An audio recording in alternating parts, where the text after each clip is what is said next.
Hi everybody, this is Rick from Studio Spades, and today I'm going to show you a brand new product which is going to help you create more realistic renders inside of Blender. It's called a post-processing tool, and yeah, it's going to be great. At least I like it. It's a very simple node setup that you can put in your compositor window, and yeah, let's get started. So first off, compositor nodes right now cannot be put in the asset library, so you'll have to append the file. So let's go to append. Then you'll find the post-processing tool. I'll make sure you get one file, of course. Go into the node tree and then find post-processing tool. You saw a lot of different nodes, but that's because the project is filled with different nodes right now, but once you get the download, you'll only see the post-processing tool. So once appended, all you have to do is go to the compositor window, Shift A, search for post, and then add the post-processing tool in there. Then make sure you check on use nodes, and you'll see things pop up here, and that'll also only work if you go under the shading tab and compositor always, to make sure that all node effects are always showing. You can also set it to camera, but you'll have to be inside a camera for it to show up. So yeah, there's quite a lot happening right now. So as you can see, they're all enabled by default. So yeah, let's disable them and go through them one by one. Let's turn that off. All right. So, short backstory. I'll keep it short. A couple of years ago, I bought a camera, and I also bought a couple of lenses, sold some too. But I was digging through some lens reviews, and yeah, a lot of YouTube channels focus on a lot of effects that the camera lenses produce. So then I thought, why not mimic those effects in Blender with a couple of the standard nodes, and also adding some of my preferred settings in there. So this is a nice collection of lens effects that help you post-process your image right inside Blender and make it more realistic, because they mimic lens effects. One of those lens effects is a tack sharp image. So there's a sharpen effect in here. If you enable it, you can see, let me just disable the overlays here. You can see the edges here get sharper. You can of course increase or decrease this. You can even go past 1 if you want by filling in a number, typing in a number. But what these lens reviews also focused on is the fact that a lot of camera lenses, depending on the quality of the lens, of course, but a lot of camera lenses have a fall off nearing the edges. So the center might have an effect, but once you get near the edges, that effect differs. So that's why I added a mask in there, which has a circular shape that allows you to yeah, essentially fall off the effect. And this mask is under all effects. So you have a mask section here under diffusion, dispersion, etc. It has the same settings under all effects.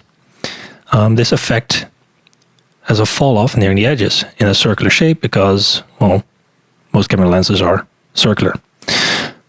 And this can really increase the realism of your renders. Now, this sharpening effect, what a lot of lenses do, judging from the reviews I saw on YouTube, is that they have a tack sharp center, but near the edges, the image gets softer. So, this circular mask here, we have a size and a blur mask edges. The size is basically the size of the circle. You can, if you have quite good eyes, maybe increase the sharpen amount to something ridiculous right now. Oh, and the size is 0, of course.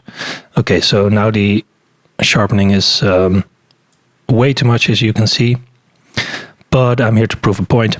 You can basically increase the size of the mask. So right now it's basically full screen. And when you scale down the mask, it kind of disappears. Now, by default, all mask sizes, or basically all mask sizes, are 0.6.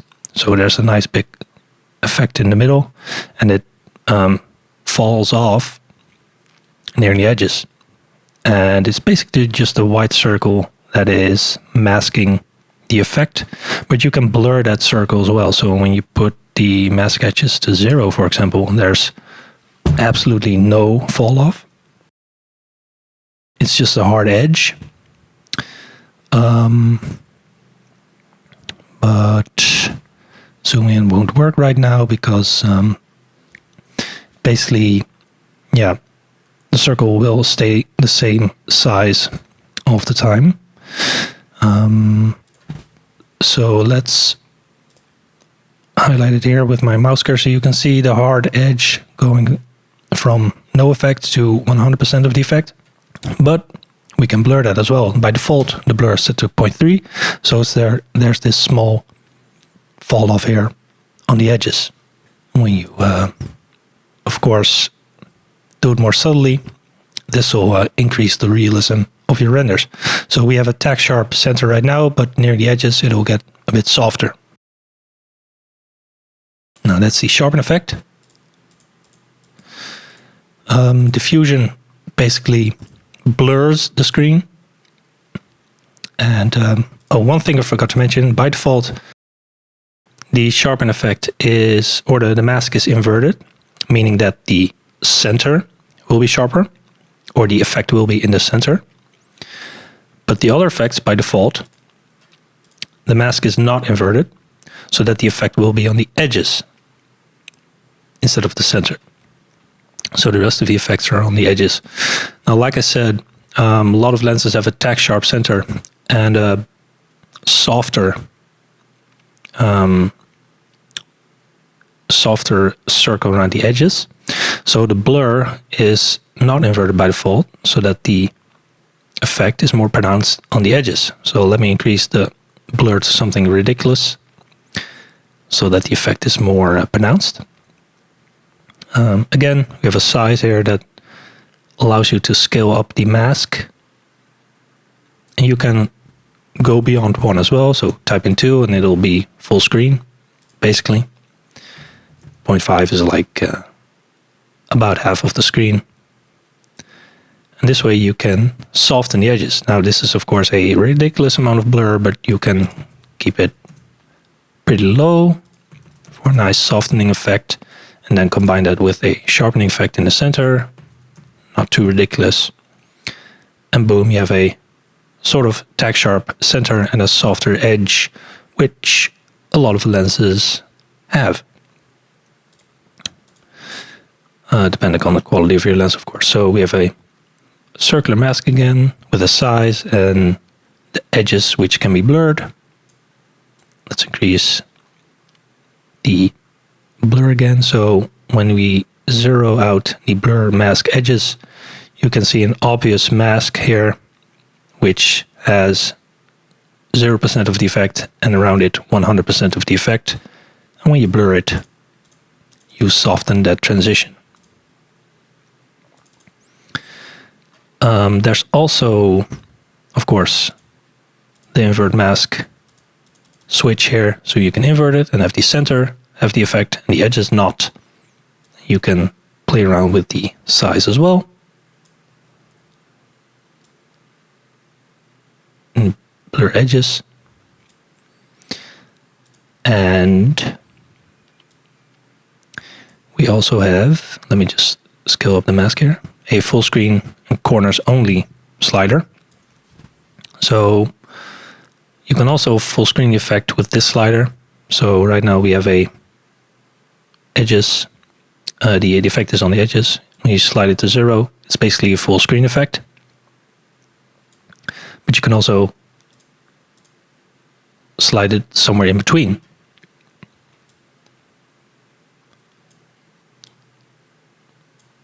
And there's also a mask mix, so you can mix in the percentage of the mask, slide to 0 and the effect is gone, slide to 1 and the mask is fully active. So yeah, just a really powerful way to increase the realism, if you don't overdo the settings, of course. I mean, if you blur it by 5, it's gonna look weird, but low settings here can really increase the realism. Oh, sorry, 0.2, 0.02. Subtle effects can really go a long way. Let's disable that. Dispersion is also available. I like this. Let's see if I can zoom in on this. Maybe I need to increase it a bit. So keep an eye on the edges here.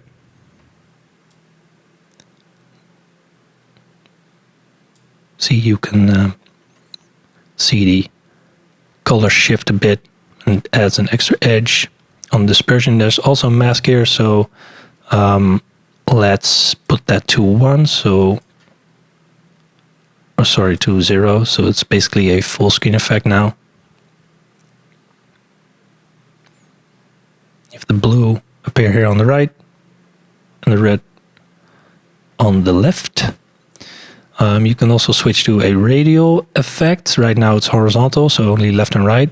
When we switch to radial, it becomes quite different.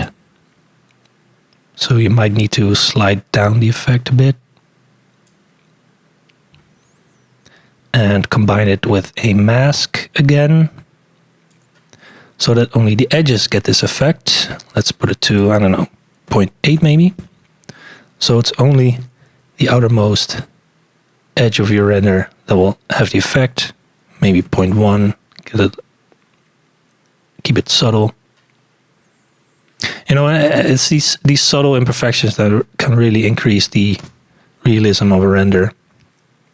All inside Blender, of course, so you won't need to go into other video editing software and have your renders post-processed there.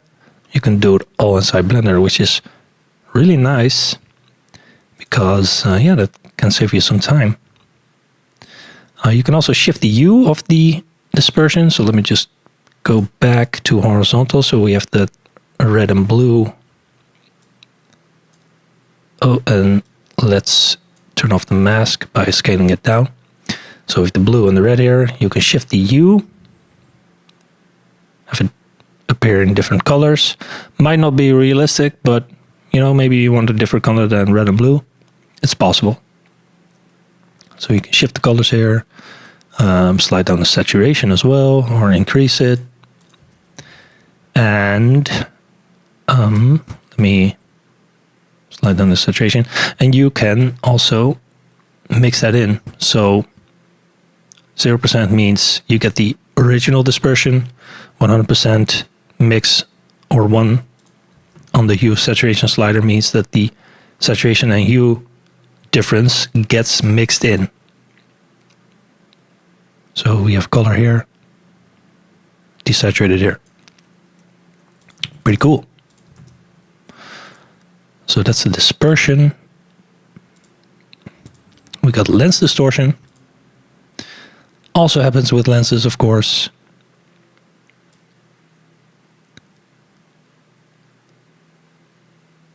So you can, have the image distort a bit.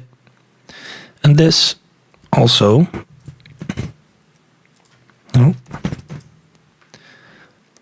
works nicely with the mask, of course. Slide down the size and basically you have a full screen effect. Slide it up and it's basically full screen, but somewhere in between you get a nice transition between a normal sharp center and then near the edges you might get a little distortion if you want that. Again, keep it subtle and keep it around the edges, or not. You can invert the mask, of course, if you want, and have it appear in the center. It's all up to you. But keeping these settings quite subtle can really create that small difference between a fake looking render and a more realistic looking one. Again, same options under mask. You get the idea. Lens flares, also pretty cool. Also happen with lenses, of course. You can set the position, or source position. You can plug something in here as well. I like to keep it at 0.5, so it's the center.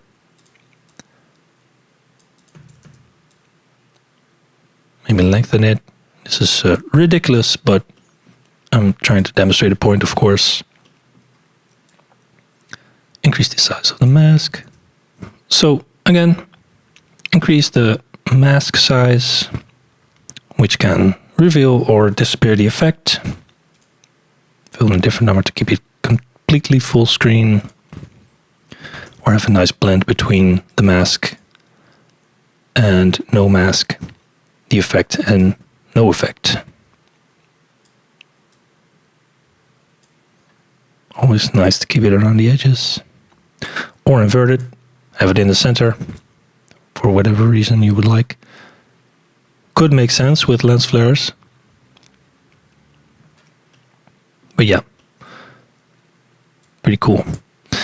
Okay, so those are the flares. We have a bloom effect, which can soften the image as well, but also gel the colors together a bit. It's not very strong right now. Maybe increase the maximum. You know what? I'm going to do 250. There's this nice glow, especially on bright areas. And yeah, can look really cool. And also increase the realism of your renders.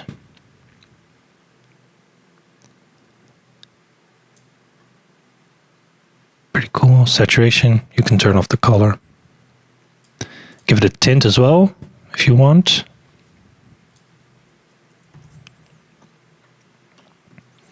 And increase the size.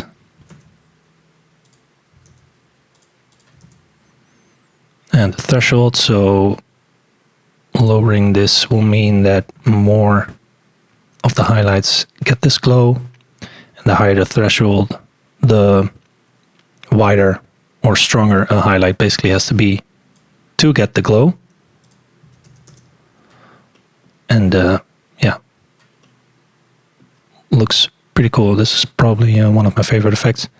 Now a lot of these nodes are pretty standard in Blender, but I've combined them into one node setup, and of course added a mask section to it, so you can easily control them all. Maybe have full screen again.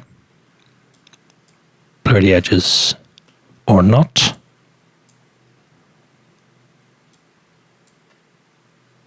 You can clearly see the mask here.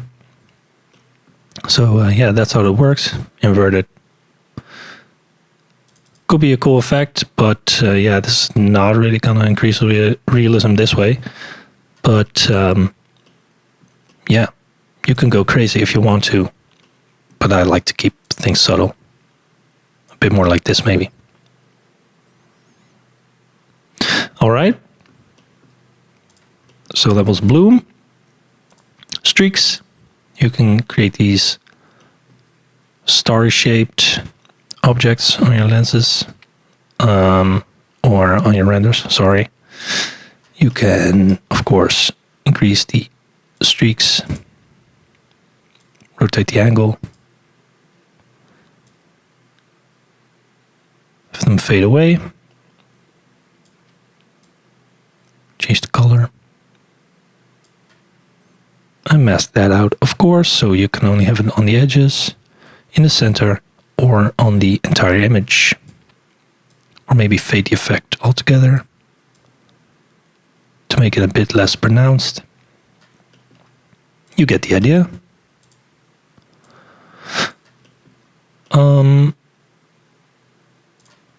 And vignette, finally.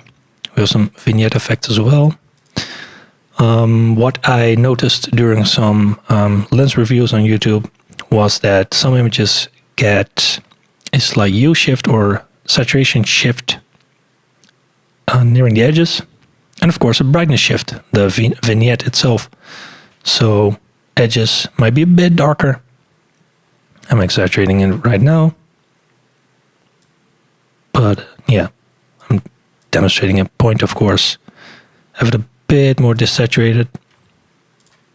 Slide it to 0, and the image is grayscale on the edges. It's on the edges because of the mask, of course. We can invert it so the center is desaturated.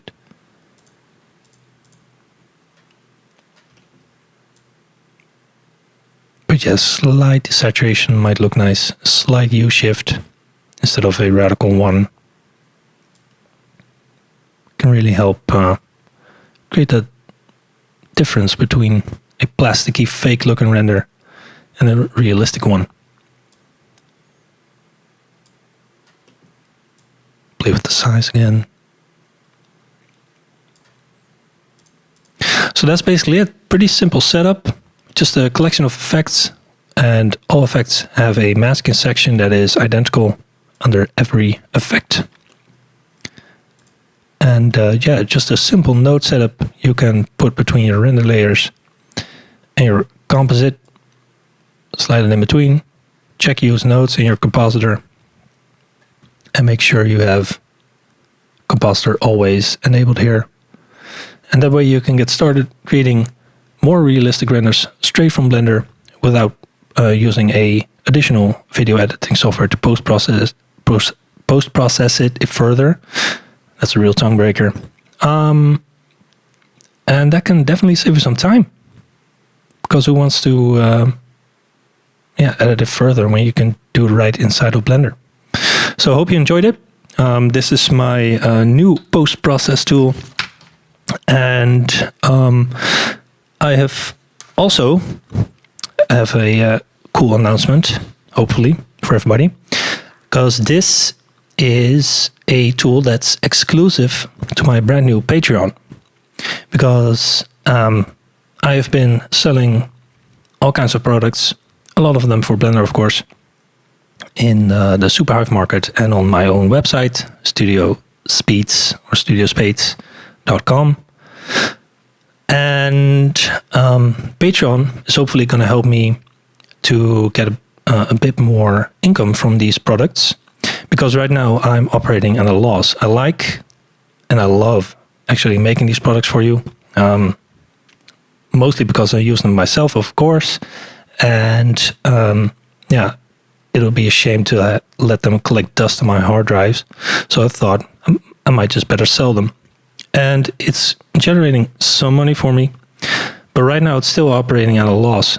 And that is, to be honest, a bit of a waste of my time, of course, because why would you do something that costs you money? I need to earn some money as well.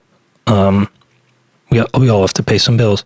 So I started this Patreon, which not only will hopefully generate me a bit more income for these products, it allows me to update them faster and more often for you, because the more I earn with these products, the more time I can invest in them for you. So it's not all about me, it's all about you. You will get faster updates and better products if you support me on Patreon. So that's why I started it. Yeah, I hope you enjoy this product. I hope it'll be worth it to subscribe to my Patreon. Right now it's Patreon exclusive. I will not say when or if even I will make it available on different websites, but this one is a Patreon exclusive, definitely for now, maybe forever. But I will also create other products that will be exclusive to Patreon. I've been working on some tools for Unreal Engine. So yeah, if you like my products that you bought on my website or Superhive, definitely check out my Patreon, which will have some exclusives on there. And I might also do some tutorials that I will not share on YouTube, but on my Patreon only, which will probably go more in depth into how to make beautiful renders. So yeah, thanks for listening. Sorry for the rambling. I love making these products, but yeah, I definitely need to make a bit more from it, because right now it's costing me money to make these, and that's not a long-term solution, of course. I hope you understand that. So hopefully with Patreon I can create better products for you faster, because hopefully it'll yeah, generate more income. So thanks for listening. Hope you enjoyed the tool, and let me know what you think. Take care. This was Rick.